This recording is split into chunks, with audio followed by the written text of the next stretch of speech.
All right. Well, welcome everyone to the webinar today. A big thanks to Visual Website Optimizer and Skis.com for joining on with me. I'm Jeremy Weiss. I'm the Director of the UX Programs here at Trinity Insight. And today we're going to be talking about the checkout optimization best practices, especially as we move into the holiday season, and just kind of pinpointing, talking about our testing methodology, different areas of opportunity that we can focus on within checkout funnels exclusively. So we'll get started here. Here's the agenda today. We're going to do some quick introductions of myself and Scott Deshay from skis.com. We'll walk through Trinity Insight's optimization methodology and our testing process, explain how Visual Website Optimizer's technology and deployment works with your website, and then we'll cover testing results from skis.com checkout funnel over a series of 4 tests that we ran for them, go over a recap of learnings, and then we'll have some time for questions and answers at the end. So to start out with introductions, Scott, why don't you go ahead and tell us a little bit about skis.com and about yourself. Sure. Thanks, Jeremy. This is Scott from skis.com. We're a mid-sized specialty sporting goods retailer. We've got a handful of regional brick-and-mortar stores and about a half dozen websites that we sell on, ranging from skis, snowboards, and lane skates, and other things. And we have been using the VWO with the help of Trinity for probably about a year and a half, maybe now, I think. And my role here is usually just to kind of keep track of anything that goes on our sites, whether it be larger integration projects outside companies, whether an internal development team. We have a smaller internal development team here, so for extra projects like this that we kind of spin up, we usually are looking for third-party service or software to kind of help us out. So in this case, we teamed up with VWO and Trinity to work on this project. All right, thanks, Scott. So as I said, I'm Jeremy Weiss. I'm the Director of the UX Programs here at Trinity Insight. Trinity Insight is a data-driven optimization agency, and we specialize in driving traffic to our partners' websites, as well as improving the user experience to increase conversion on their websites. We have a digital marketing department. We have a analysis and strategy department. And then we also have a design department that I kind of help oversee and run, as well as a full in-house engineering team that constructs and deploys all of our testing and optimization efforts. So to talk a little bit quick about Trinity Insight's optimization methodology, we believe in continuous experimentation that presents the right experience to the right users at the right time on your website. And this enables us to strategically and intelligently evolve the overall user experience of every website that we partner with. And through doing this, we really focus on data. We go through your analytics. We analyze everything, how your users are using your website, how they're progressing through each funnel of your website. And then we hypothesize and create tests, which our engineering department builds out. And we utilize VWO to deploy those tests and experiments, and then it's a continuous improvement from there. It's kind of circling back and starting over, whether it's a new area of the website or reworking the same area that we're in. Our testing process really works like this. Once we onboard our new partners, we do 2 main analysis, large documents that we start out with. We look at a visibility analysis that basically goes through and checks the tagging and the analytics setup on your website to make sure that all the data that you're recording is accurate and that our data integrity is upheld, so that we know whatever area we're looking for improvement on, we know that those visitors are actually recording and you're getting data helping us understand exactly how they're performing on the website. From that visibility analysis, we move into a user experience analysis, where we really look at your website through the scope, through the eyes of the user. We look for any potential hurdles. Our user experience design team goes through this along with an analyst and a strategist, and perform a very comprehensive analysis of the entire website. And then combining those 2 documents into a health assessment and roadmap, where we kind of lay out the areas of opportunity that we see right away. And we usually do this whole entire process once every 3 to 6 months, just to kind of rebuild that testing roadmap. So once we move into that design and build phase, it's kind of the initial steps of our testing process. Our user experience team and our user experience design team and our user experience analysis and strategy team work together to create a test plan. Once that test plan is created, we share that with our partners to get approval.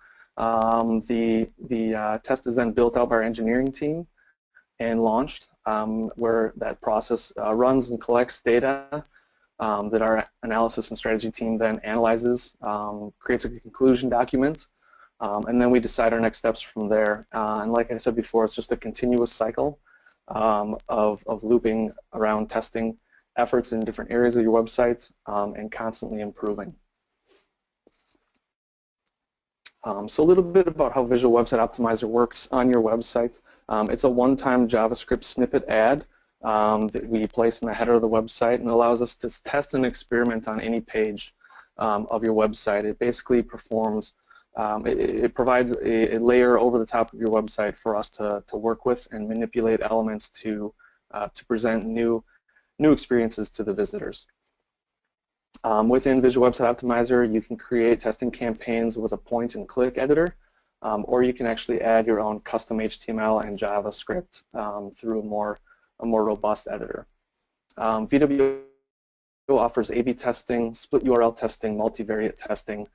They just launched a new service of on-site surveys where you can segment and grab a group of visitors on your website and ask them a series of questions around how their experience is, or what particular things interest them on the website, or what are they looking for if they've had any difficulty at all. And then we can extract that data to kind of help us determine if there are any hurdles that we're not really seeing through a data standpoint or through a user experience standpoint. In looking at skis.com, we immediately kind of began engagement and saw the checkout funnel as a potential area of opportunity. Our analysis and our strategy team looked through the data and analytics, found those funnel progressions to be a little bit lower than what we've seen on some of our other partners. So we thought that we could conduct a few experiments in this area and really look to alleviate any friction that the visitors might be having. We conducted a series of 4 experiments within the checkout funnel on skis.com, and those 4 areas include the navigation of the checkout funnel page. We did a checkout trust test. We did checkout forms, which was a multivariate test. And then the last one that we conducted was a checkout shipping and coupon multivariate test. And we'll go through each one of these right now. Scott and I can talk and discuss each one of the tests in a little more depth. So the checkout navigation A/B test, we focused on our hypothesis, which was by removing both the primary and the secondary navigation, as well as search functionality, users will more readily focus on completing the checkout. So by increasing the visibility of customer service and trust messaging, will help to improve the customer confidence, leading to an increase in the checkout completion rate. So as you can see, our 2 examples here, the control and the variation. What we did, our user experience design team laid this out as a concept. We removed the main navigation, removed the secondary navigation, and then we also increased the visibility of the customer service and the trust messaging. As you can see, the phone number is a lot larger on the left. We also added questions, contact our customer service. And then right there in the middle, we have a secure checkout lock and kind of messaging that just helps with that customer confidence. What we saw through this test, which ran for a little over 2 weeks, just to ensure that we had a large enough data set, that we were eliminating any seasonality changes throughout the week of conversion and everything. What we saw was an actual lift in checkout completions of 7.9% which gave us a 98.74% confidence level. So I guess, Scott, is there anything that, that you'd want to touch on or explain about this test? Sure. Just to give everybody a little bit of insight, we recently had replatformed about maybe 2 years before this. We had a lot of functionality in our old sites, so we spent a lot of our initial time when we replatformed building out the functionality that we had, and we kind of skimped on the front end kind of design and things like that. So we were in the process now of kind of doing that. So that was when we started using the VWO with the help of Trinity to move that stuff forward. And there's a lot of things that everybody knows that, oh, these are best practices and this is kind of what everybody's doing, but it's not always works for everybody. So that's why we really wanted to make sure that we tested, and if we made a decision, we wanted to have the data that kind of backs that up. I love data. I'm a big data guy here at the company, so I strongly stand by that.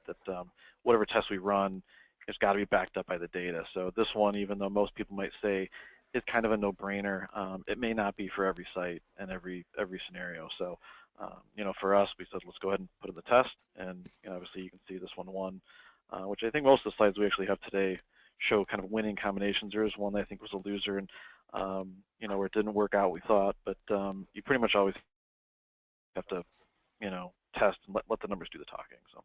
Yeah, you're exactly right, Scott. And especially talking about what works for some may not work for others, and things that you may think are a no-brainer, such as this, eliminating any unnecessary distractions from the checkout funnel and getting rid of navigation, because we know they're in the checkout funnel. They're there. They're ready to purchase. They're getting a credit card out. We want to eliminate all those unnecessary distractions, and we've actually run similar tests like this on other partners' websites, and it has not provided any lift at all. In fact, in some instances, we saw the control actually perform a little bit better than the variation. So, while some things may seem as though they're a no-brainer, our stance is to always test it, because you just never know exactly how the users will respond to it. I do see a couple of questions coming in to the webinar, and I'll try to touch on a lot of those at the end, and I'll try to look for any ones that are specific to the test we're talking about. I noticed one question here is, did you notice more calls on the variation because of the larger phone number? That's a very good question. We currently do not have call tracking in place with skis.com. So, Scott, I don't know if you remember from this test if you saw an influx in customer service phone calls just by us making it a little bit larger there. Do you recall? That wasn't something that we tracked internally. That's a very good point, whoever asked that question. These are things that you may think about ahead of time. These are things you might think about after the fact.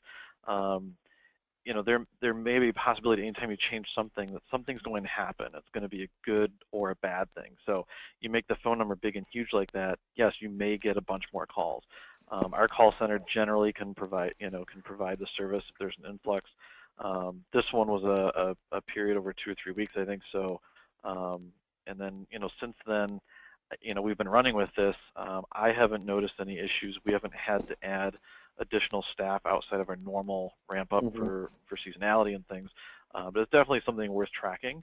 If you know that you're going to make the phone number bigger, it might be worth making sure you get with your customer service team, and if you're not already tracking inbound calls, that you start doing that, and then compare it to the previous weeks and things. We do track our calls, but we didn't think about it or see a need for it at the time.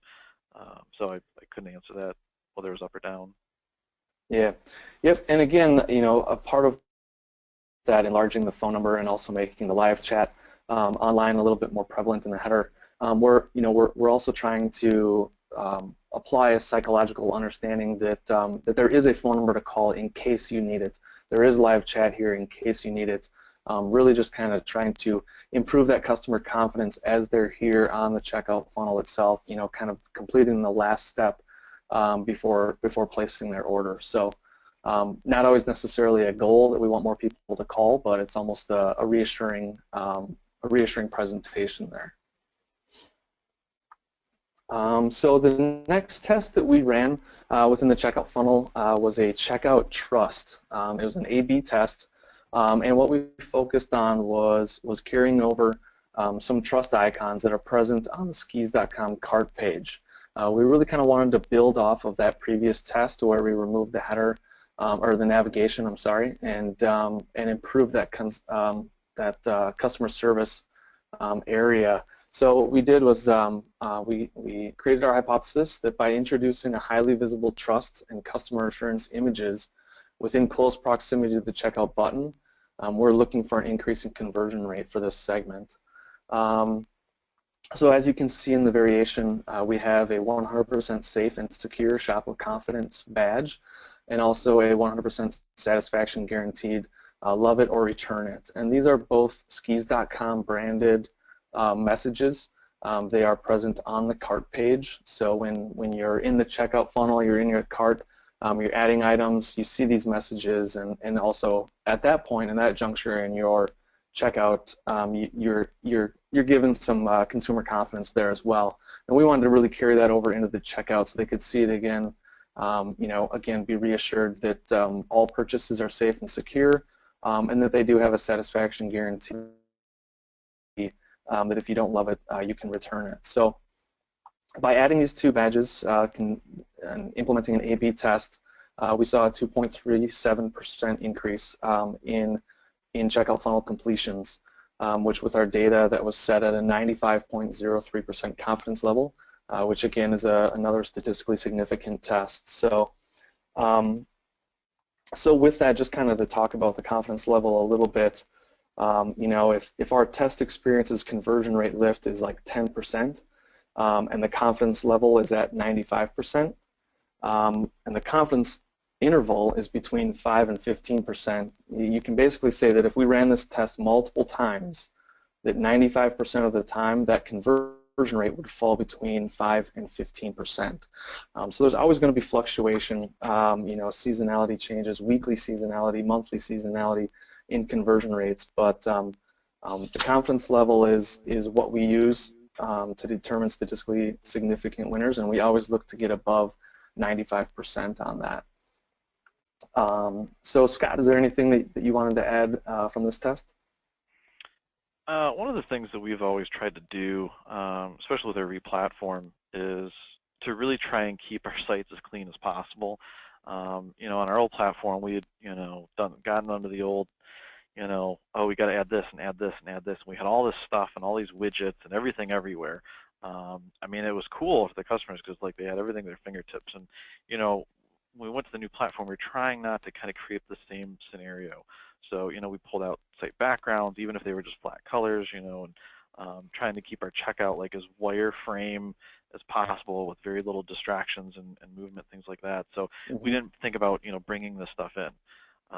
But there's times when, if you're testing, give it a shot. And this is one where, we didn't want to bring in a bunch of extra stuff. I mean, when this test was first proposed to us, first thing I said, well, these icons, they don't click anywhere because they were just static images. Where on the cart page, we had them click through to another custom page that explained how our site was safe and secure and explained our satisfaction guarantee policy, things like that. So in this test, I think we did track how many people tried to click on it just to see, which I think in the end the number was actually very low. But the biggest thing was that obviously bringing these in and kind of adding more features in this scenario, did work out well. And again, for other people, they may bring in other things, and it may not work out as well. I mean, they might have a bigger graphic, or maybe taking the graphic and having it click through may have affected, the conversion rate, either up or down.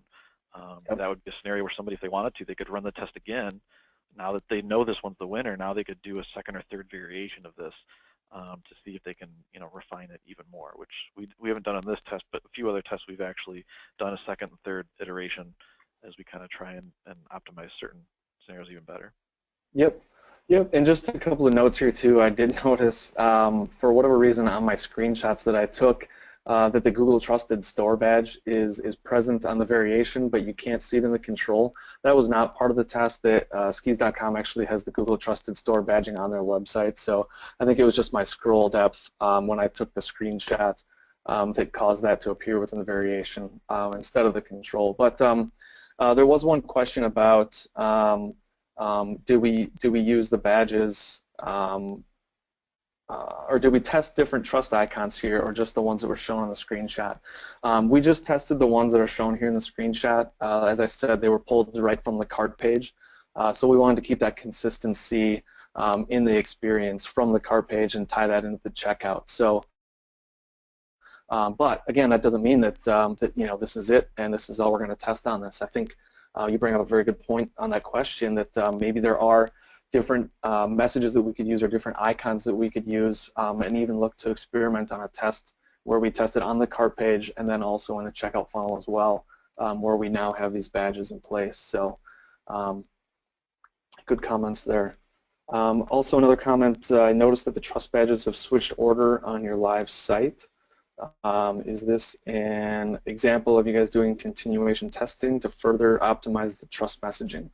I guess I haven't noticed that. It may have gotten swapped in the integration somehow, but I don't believe we have not done any additional testing on the badges, presenting them one above the other.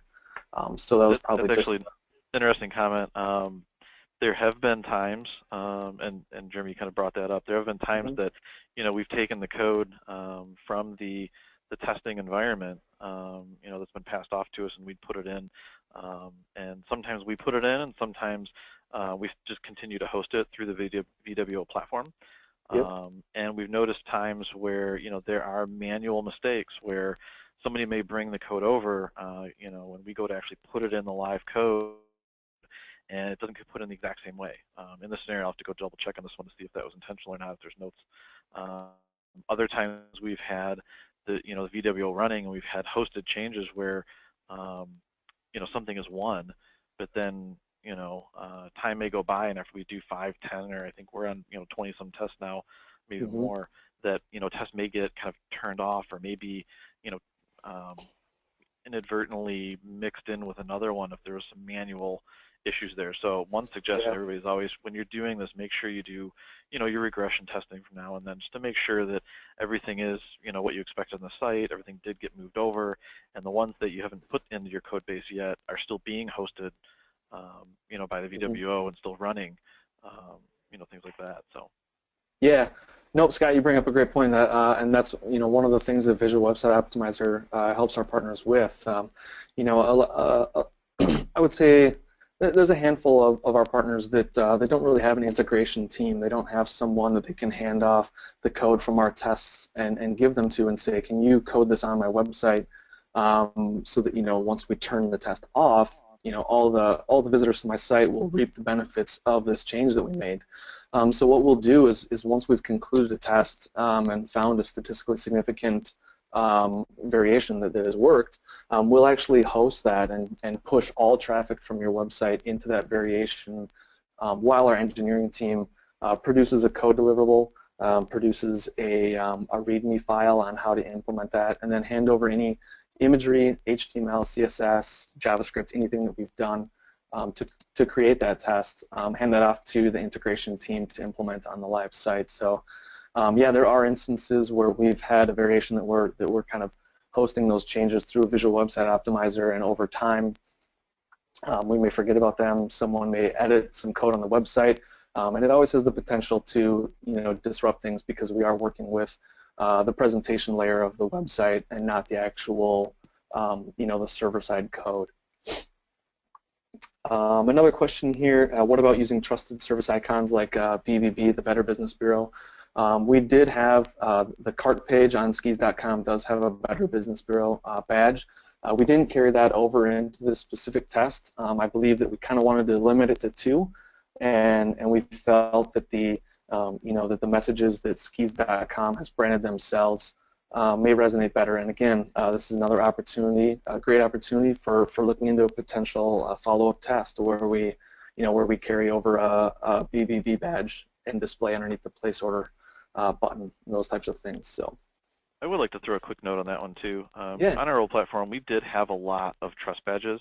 That was back, I can't remember, I know we had McAfee and, some of the other ones. A lot of these, I mean, we were, sometimes paying a decent amount to have them go through the site, scan the sites, and this, that, and the other. And, a lot of times I realize that, people can kind of get a little badge heavy. which I totally agree on it for shops that might have like a longer URL or something that isn't as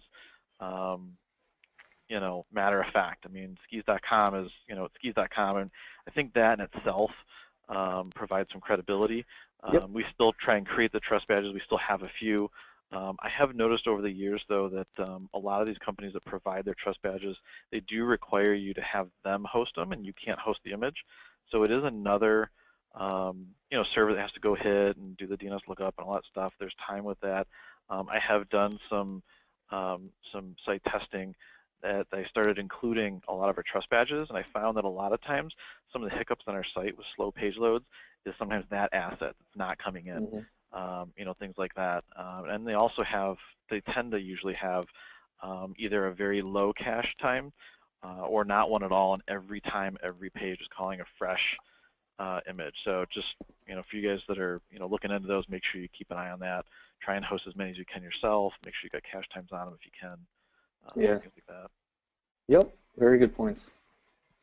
All right, we'll move on to the next test, and this is where we get a little bit more complex. We ran a multivariate test within the checkout forms on the checkout page. So for those of you who are kind of new into testing and optimization, an A/B test or an ABN test really is kind of a test that compares two or more different versions of the page where there's kind of either a complete construction or maybe you're just changing one element that you implement an A/B test.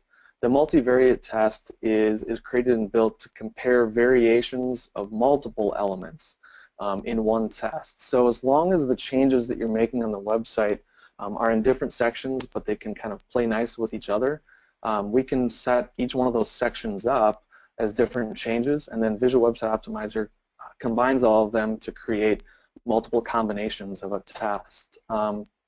This specific test that we ran, including the forms, we had 3 different sections. The first section was adding a zip code lookup functionality, which you can kind of see here in the GIF on the presentation, where you type in your zip code and then it automatically detects the city and the state where you're from. The second section was a credit card type auto detect. So down a little bit lower on the page, as soon as you start typing in your card, whether it's a 2, 3, 4, or 5, the credit card type would be automatically detected and then a badge presented. And then the third section was taking that credit card and PayPal option that you can just kind of see the top of. In the control, they were kind of stacked. The radio buttons were stacked. So you would select credit card and then the form would open up, or you'd select PayPal and then the PayPal form would open up. And what we did was we actually presented them side by side so that by visually looking at it, they could see the credit card icons and the PayPal icon and know right off the bat that they had 2 options to choose from for payment method, as opposed to kind of looking at two radio buttons and needing to decide without that visual assistance from the credit card icons or the PayPal logo. So with this particular test, combination 6, which happened to be a combination of the zip code lookup and the display change for the credit card option and PayPal option, was our statistically significant winner at 97.63 confidence level. This particular variation provided a 4.85% lift to the checkout page completion, to the checkout funnel completion. So our hypothesis from this test was that by adding a zip code lookup, credit card type auto detect, and displaying a credit card and PayPal payment options at the same time, we'll see an increase in checkout completions.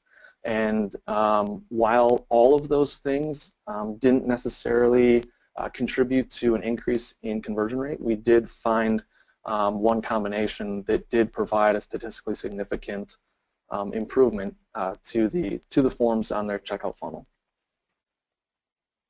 Scott, did you have anything to add from this particular test? I don't remember if it was this one or one of our other tests, but there was one that we ran kind of in our off season, and our off season is very cyclical to the weather patterns, of course, and I believe this one was really nice to have the data, going right into our GA that would, our Google Analytics account, so we could see, exactly how the two different variations were working, because it was an off season, and I believe our overall, site conversion, was going down, and we're running tests and we're trying to get it to go up, and it's very easy to see certain tests like this that, this test is, really doing a great job, at putting the conversion up, even though overall it's down. And then, I think this one, we flipped it over. I think there was, the tiny overall incremental that you can see, and then as we've done other ones, it's kind of built on itself. But it's all about the testing window. Don't always focus on your overall site conversion, even after you put in, certain tests, because you're doing other things and the weather patterns change. And so it's really, running them and looking at them in that little vacuum of the half the people are getting it, half of them aren't. How are those working? Put it in, and then over the course of 5 to 10 tests, then you'll kind of start seeing that lift in the overall site conversion, assuming everything else is the same, which is sometimes rather difficult to do, but that's why you just got to keep testing. Sometimes running tests a second time, the exact same test, run it 6 months or a year later, just to validate that it's still good. I've heard of people doing that, and they sometimes realize that next thing you know, a year later, it's not working out as well, and the old control is better. Maybe they come up with a new version, to try out. Yeah. Yep. And we've got a couple of questions coming in kind of around that, the zip code lookup, wondering if that's something that VWO provides, or how we implemented that. What we did was we used an API from Zipopotamus, zipopotam.us, and what it is, it's an API that lets postal codes and zip codes be easily detected. It's supported over 60 countries, I believe. And it's just a free API that our engineers were able to plug into this particular test to accomplish that zip code lookup. So that's nothing that's available through VWO, but it is something that you can easily bolt on with the capabilities of Visual Website Optimizer. Also, this test and all the tests that we've ran, these changes were all made through Visual Website Optimizer through their editor. So that was just one of the other questions here. Another question, sorry, did you test the zip code and payment options used separately? That's what the nice thing is about the multivariate tests, is that by changing 3 different sections, we technically had a control and a variation within each section, and then Visual Website Optimizer combines them all together into multiple combinations. So we can see how each change works with the other sections of the page that we're changing. So we did technically test zip code and payment options separately. That was one of the combinations that we tested as well. So. All right, and I'll move on here. We've got one last test that we're going to go over. It's another multivariate test, and this last test that we ran in the checkout funnel was focused on the shipping address, and then also the coupon code, discount code, and gift certificate boxes that are found at the bottom of the checkout funnel. So again, with this multivariate test, we changed 2 sections. So we had 4 combinations in this test, and our hypothesis was by simplifying the visual appearance and options within the checkout page, minimizing customers' distractions, we'll see an increase in checkout completions. So the first change that we made, as you can see in the control in the combination 4, was the checkout step 2, the shipping address. So we said as long as they've got that box checked, that my billing address is the same as my shipping address, we're going to just hide that box. It's kind of extra clutter that's there. We can make this page look almost more simplistic because we're almost eliminating a form, so the visual cues are a little bit easier for the users to look at.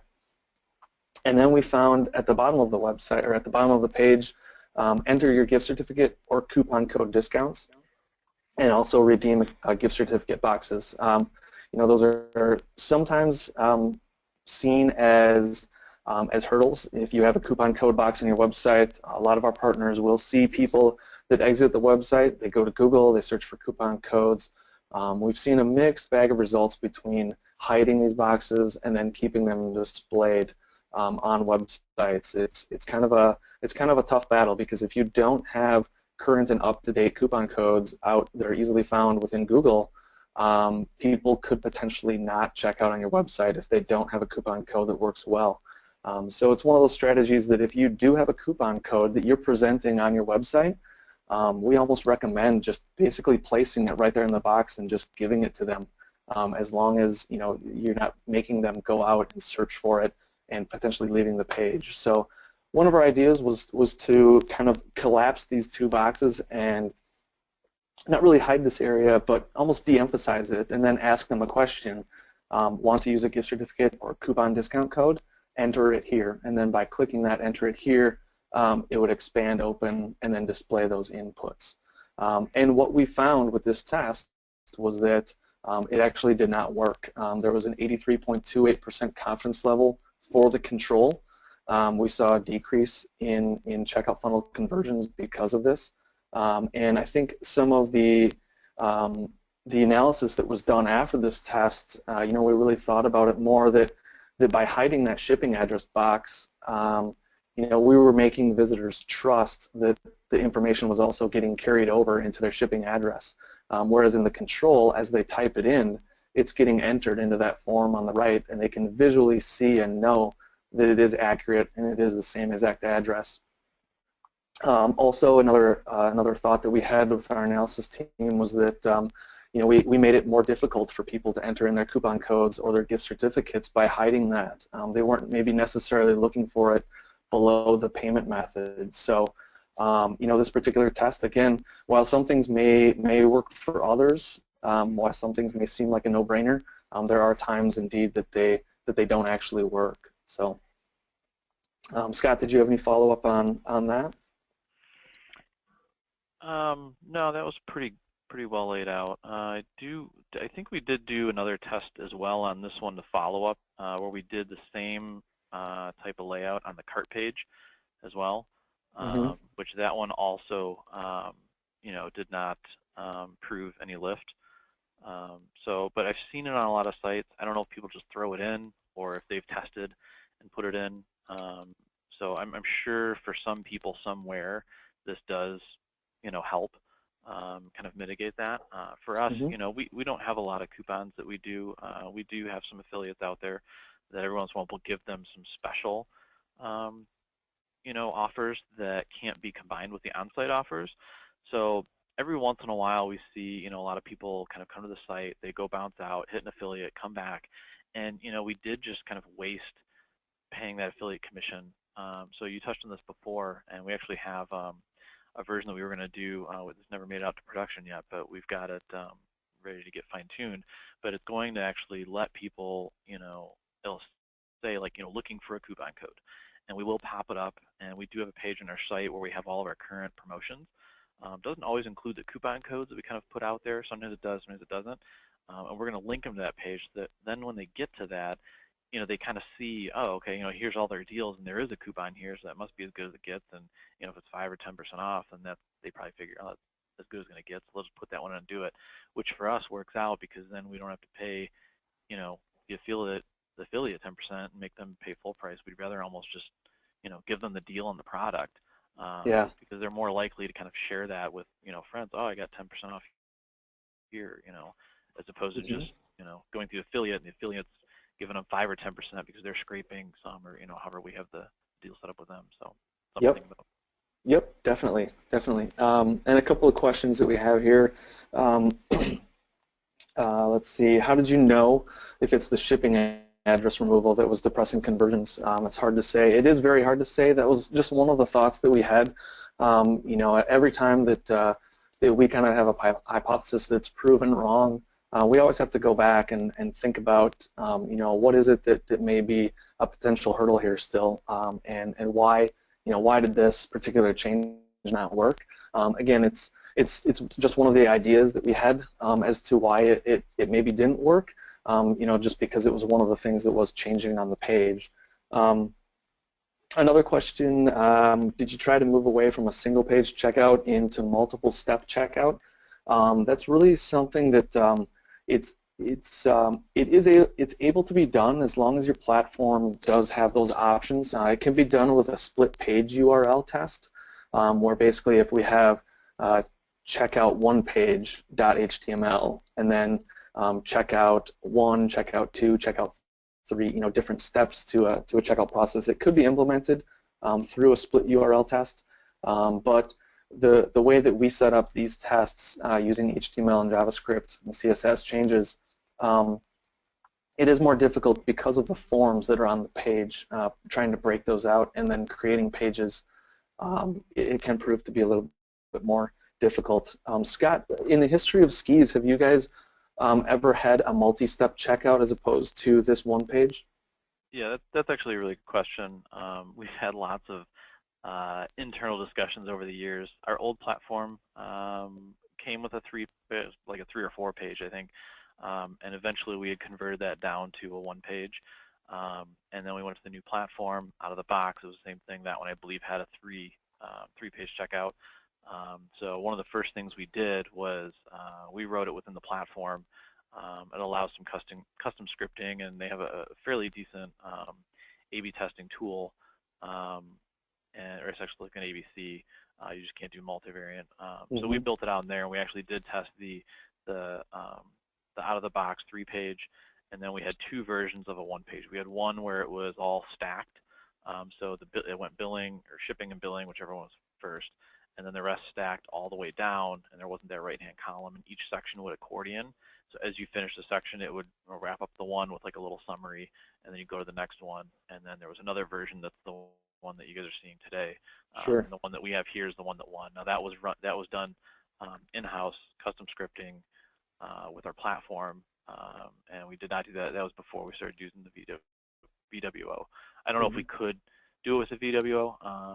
That would be one where you just get with your your cart provider and your dev team and the VWO team, or your supporting provider, and hash it out. Yep, definitely. All right, we'll continue on here. Looks like we've got about 15 minutes left. I want to make sure that we have some additional time at the end for more questions. So kind of a recap of learnings. We took the approach. We looked at 4 different quote-unquote best practice changes that we tested, and we saw that 3 of the 4 experiments produced statistically significant positive results. Alterations that are often deemed a best practice won't always correlate with every user across every website. And again, like that question of did you test a multi-step checkout versus a one-page? In my time with Trinity Insight, I've seen multiple tests of testing a multi-step checkout between a one-page, and it's a constant back and forth battle. I see sometimes the one-page checkouts work better. Sometimes I see multi-step checkouts work better. So there's not necessarily one that always works best. And experimentation allows us to validate our thoughts and our ideas with the data before we actually deploy the changes to all visitors on the website. That's one of our focuses. And by using Visual Website Optimizer, there is reporting within Visual Website Optimizer. We use Google Analytics for all of our reporting because Google Analytics is where we find opportunity, where we look through the data to find our areas, the drop-offs that customers are experiencing, and then look for ways to improve the website. So within Visual Website Optimizer, we can send all of our data into custom variables, and into custom variable keys and custom dimensions within Google Analytics. And then what we do from there is apply segments based on the pages that we're testing or experimenting on, and then kind of look at that data to calculate our confidence level on the tests. All right, so it's question and answer time. A couple of questions that I saw pop in were, did we test these on mobile as well?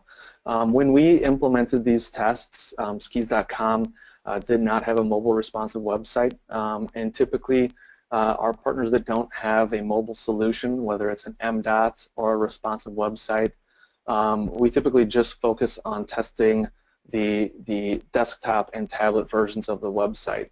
Over the course of the last year, we have actually worked with skis.com and provided a a JavaScript and CSS implementation to help them improve and create a responsive website.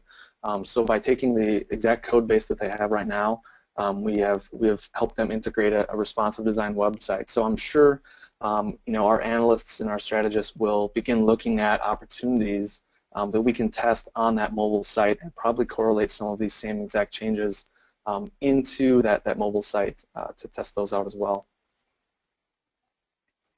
Let's see. What sources of data do you base your tests on? I just kind of touched on that. Google Analytics. We are a certified partner with Google Analytics, and that's kind of our bread and butter as far as data collection and analysis. And Scott, do you guys use any other analytics platforms to collect secondary metrics on anything at all? There's been a couple over the years.